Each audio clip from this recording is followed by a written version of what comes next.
Hello. Well, it's time for another recording of topics from Chapter 18 about proteins and amino acids. And the topic this time we need to discuss is chirality. Chirality and how it is relevant to amino acids.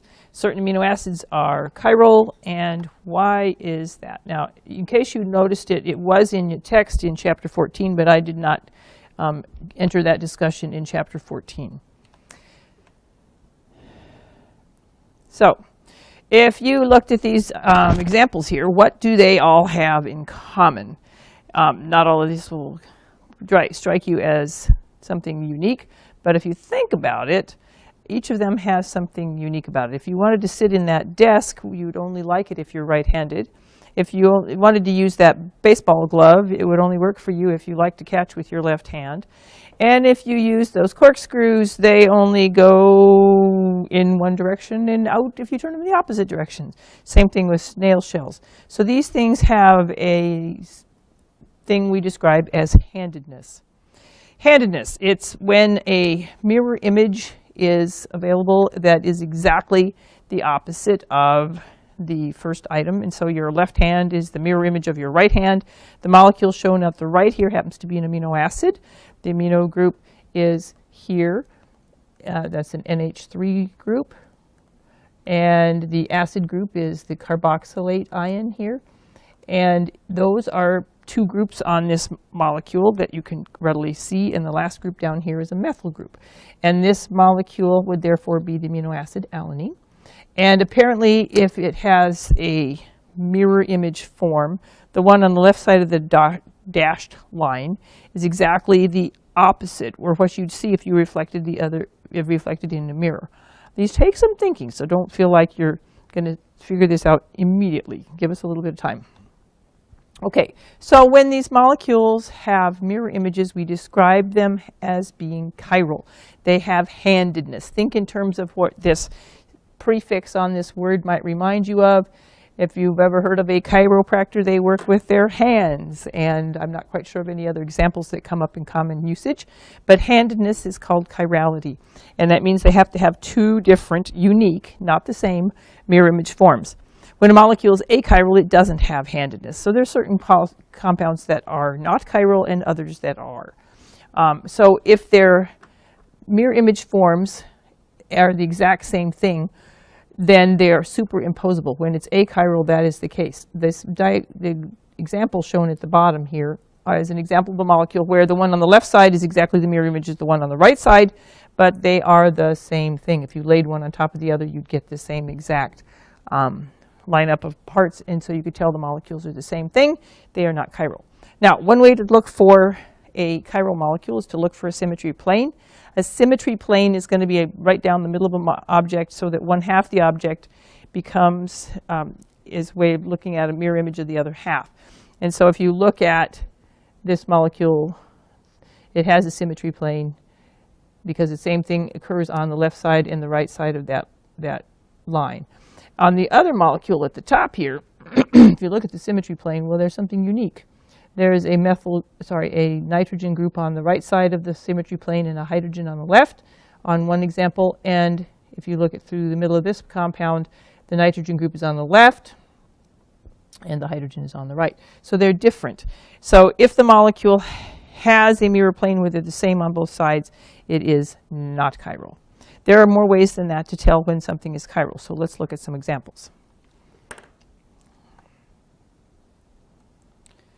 All right, so these are pictures of an amino acid and an alanine, and on the right we have a generic molecule. You did something like this in the first experiment of the semester in lab with models where you were looking at left-handed and right-handed forms, and the molecule in the right diagram has 4 different colors around a central atom representing carbon there, and because there's 4 different unique things around that carbon atom, it has a mirror image that is also unique.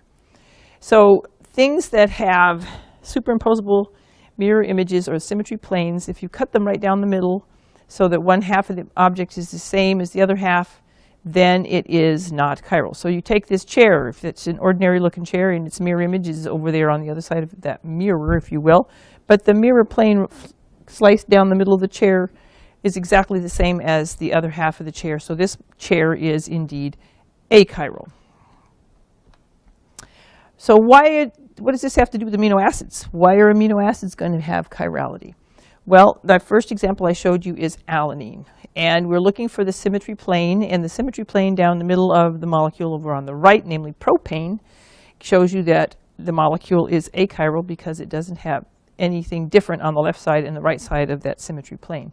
Alanine instead is chiral because its symmetry plane has the nitrogen group on one side of the middle and the nitrogen group on the opposite side for its mirror image form. There are names for these two forms. You will readily see this. And we'll learn how to recognize D and L kinds of things gradually. So if the left side of the molecule equals the right side of the molecule, we call it achiral. If the left side of the molecule is not equal to the right side of the molecule, then it becomes chiral, has handedness. So here's the thing you have to remember. Put this where you can't lose it. Whenever a carbon atom is bonded to 4 different groups, because we mean groups in no uncertain term, it doesn't mean just one atom, it means the whole next set of atoms, then the molecule is going to be chiral. So 4 different groups constitutes, on one carbon, something that becomes chiral. Let's try this out. So, what kind of examples can we use? All right, looking for 4 different groups. So going back to our simple example with alanine that we began with, the chiral carbon, check to see if it's chiral. Let's look at the black carbon in that diagram, and you look at the 4 different groups attached to that carbon. And so one of them is the carboxylate ion, in red. One of them is the hydrogen. One of them is nitrogen and an amino group, and the last one is a methyl group. Notice that there is carbon in 2 different places, but it doesn't matter. It's the whole group that makes those unique, and it has 4 different groups. The molecule is described as being chiral, and it has what are known as optical isomers. If you looked at propane instead, if you picked that central carbon atom to see if there's 4 different groups, well, if you don't look too hard, you'll recognize that there are 2 groups that are exactly the same, namely methyl, and 2 groups that are also the same, namely hydrogen. And so that molecule cannot be chiral. It doesn't have 4 different groups attached. Now, when these things are called optical isomers, this is kind of a funny term, and because I'm doing this on a recording, I'm going to take the liberty of showing you a video that you might not be able to see otherwise. I'm thinking this is going to work. We're going to be able to describe what these optical isomers, why it's called optical isomers. But anyway, those forms are called enantiomers. We will come back to this term again in the next chapter, so hang on to this for a little bit. But the idea that they're optical isomers has to do with the fact that these molecules will influence and to rotate the plane of a plane of polarized light. Okay, I thought I could, but not in this classroom. This classroom won't allow me to show the video, so I'll have to talk about it at another time. Not this time. Okay, so what does it mean when they're optically active? It rotates a plane of polarized light. It has a chiral carbon to it. And they are going to have a set of mirror image forms that we call enantiomers. Now, in terms of other places these things show up besides just amino acids, spearmint and caraway, as shown in this diagram, are going to be contain flavoring components that are mirror image forms of something funny called carvone. Who cares what carvone means? It just is a name. And if you had to think about spearmint and caraway, for those of you who are familiar with both the flavors, they're clearly not very closely similar in my thinking. You would not choose them to use them the same way. Quite different. Now, why is that? This is because the carvone molecule is a L form on, whoops, got to make a circle here. The L form on the spearmint and the D form in the other one. We don't have to know why one is called D and L. It's not important here. But the fact is that there is achiral carbon means that you have 2 mirror image forms. And so apparently the L form has something on the left and the D form has something on the right. And another thing that's different is that ketone group. So things are going to be oppositely situated in its mirror image. But notice that the chiral carbon is the one at the bottom of the ring, and this is going to fool you at first to understand why it's a chiral carbon. So think about this carbon at the bottom. What are the 4 different groups that you see on that carbon? Verify that it is indeed chiral because there's 4 unique groups. Well, first easy one is hydrogen. The next group is a whole big group. It is this 3-carbon fragment with a double bond to 1 carbon. It's kind of like an isopropyl with a double bond in it. That's 2. And now what are the 3 and 4 groups on here? So the third group is what you would get if you look this way around the ring, but that means you're looking at a carbon, a carbonyl, and then a carbon with a methyl group on it. Group number 4 is still going to look very similar, but be careful to realize that it's unique, because if you go the other way around the ring, that's the 4th connection on the carbon. You're going to see a carbon with a CH2, a carbon with a double bond, and then a methyl group. That is not the same as group number 3. So 4 different groups do occur on that chiral carbon, even if it takes a minute to stare at that. That's a very important realization. Okay, so one versus the other has very different physiological properties. One tastes quite different from the other. So in amino acids, what is it we need to know? The alpha carbon in every amino acid is the one which is going to be chiral except for glycine. Why is that?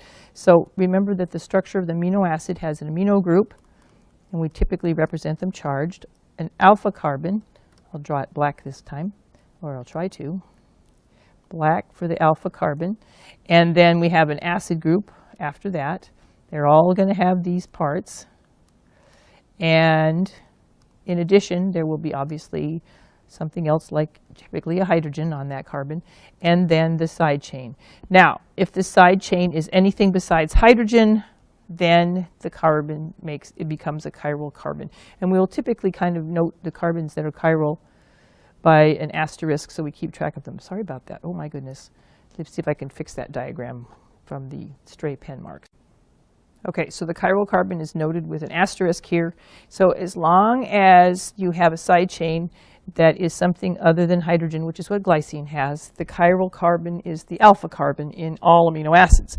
And so because of that, they have 2 different forms. One is called D and one is called L. The enantiomers are the mirror image forms. Now, I'm not going to expect you to care to identify which ones are D and L for a particular structure in this chapter. We'll talk about that in more detail when we get to carbohydrates next chapter. They're easier to do for a variety of reasons. So we'll come back to that D and L thing. Just know that that's the names of the 2 forms. Now, interestingly, in nature, all the amino acids that are known to occur ordinarily in proteins have only one form. They're only the L isomer. And so these are described as left-handed, if you will. And all the ones that we ingest dietarily have to be that L isomer to be nutritionally useful. Otherwise, they're just not going to be built into proteins, and they've just become extra wasted effort, not nutritionally useful. And so how do we think about that a little bit further?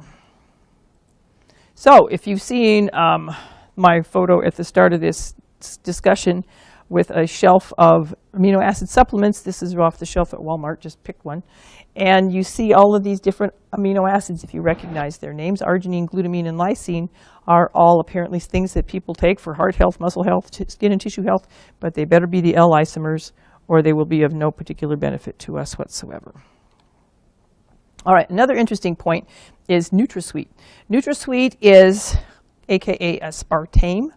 And NutraSweet is right there on that packaging, right-o. NutraSweet is aspartame. And you saw that structure in the pre-lab on experiment 28. You were asked to find the peptide bond in it, which isn't terribly difficult to recognize from this. But if you have to look at it for a minute, it helps. But because this is recording, let's take our time and make sure we find it. It's 2 amino acids, and they're connected by a peptide bond. A peptide bond is really only an amide bond between 2 amino acids. Think about this carefully and you'll see that there's an amino group, an alpha carbon, a side chain, that's the side chain, and here in the middle is the peptide bond. It's just an amide between 2 amino acids. From there, you have connected the carbonyl of one amino acid to the nitrogen of the second one, which is connected to its alpha carbon, and then we have the carbonyl group of the second amino acid is in a methyl ester this time, a methyl ester. The part down at the bottom here is the side chain of phenylalanine, which is the the second amino acid from aspartame. Interestingly, aspartame is useful for sweetness for reasons that happen to do with how it interacts with your tongue, with taste receptors on your tongue. And that's not for us to explain. It's just one of those interesting factoids. That's what food chemists and food scientists have to figure out. But there are 2 D amino acids that are used in this compound. And so would you be able to break that NutraSweet down in your digestive tract and make use of the amino acids in building proteins? No, they're not the L form. So recognize that to be nutritionally useful, you have to have that form. All right, so chirality occurs in amino acids, and it helps us to look at examples. Now, one more example. Mirror image forms, D and L forms. This one will make you laugh. Some of you have seen this diagram, perhaps. Samuel L. Jackson might have a mirror image form. It'd be Samuel D. Jackson, and you can't tell for sure whether it's the same guy or his mirror image, except for the fact that he's got an earring. So if you are looking for more examples, I'm going to do one more than I was planning to begin with on the next slide. Okay, here we have 3 different amino acids, and we're going to look for chiral carbons. And I hope these examples make it more clear to you which ones are chiral. If you recall what I said a moment ago, the alpha carbon is always chirals. The alpha carbon is the one that connects the amino group to the carboxyl group. And so the amino group is on the left on each of these. The carboxyl group for each amino acid is on the right. We're not trying to draw them sideways or confusing. And so the alpha carbon is the one in between, and that's going to be chiral unless it's glycine. But do these amino acids have anything else that's chiral? So look at them carefully. Starting with the one on the left, it's called tyrosine. Don't have to memorize the name, but that's just a little thing to know. Is this carbon here chiral? It's got 2 hydrogens on it, so it can't be. Do the carbons of the ring here have a chance to be chiral? Well, they don't have 4 bonds to different atoms, so they are not chiral. No. And even if this one has an OH group on it, it's not chiral either because there aren't 4 different groups attached. There's only 3 things attached, 2 carbons and an OH group. Okay, so there's only 1 chiral carbon in tyrosine. Second example, asparagine. Don't have to know its name. That's just a factoid for the moment. And let's take a look at its other carbons. Are there any possible other choices? So carbon in the middle here that says CH2 on it. Well, anytime you see 2 hydrogens on something, then it can't be chiral. What about the carbon here from the amide group? Is that one going to be chiral? Well, it's only got 3 things attached. Again, that one is not chiral. So one more example, isoleucine. Those letters look really funny, don't they? And so let's check the other carbons on the side chain. Notice the side chain is the lower portion on each of these diagrams. And the side chain carbons could be potentially chiral. Well, they're never going to be chiral when there's CH3 because there's 3 carbon or hydrogens the same, or CH2. So none of those are going to be chiral. But what about the one in the middle here? That one that says CH on it. Well, if you check this one out, what's attached to it? One thing attached is hydrogen. The second one is a methyl group. The third one is, well, that's an ethyl group, isn't it? And then the fourth thing is, oh my goodness, well, the rest of the compound. That's the 4th group attached to that carbon. Are they all unique? Yes. And so, in fact, that carbon in the middle that's shown in the green box, I'm going to mark it now, is indeed also a chiral carbon. I hope these examples help you. Good luck on your homework. Ask more questions as needed, and I'll see you in class.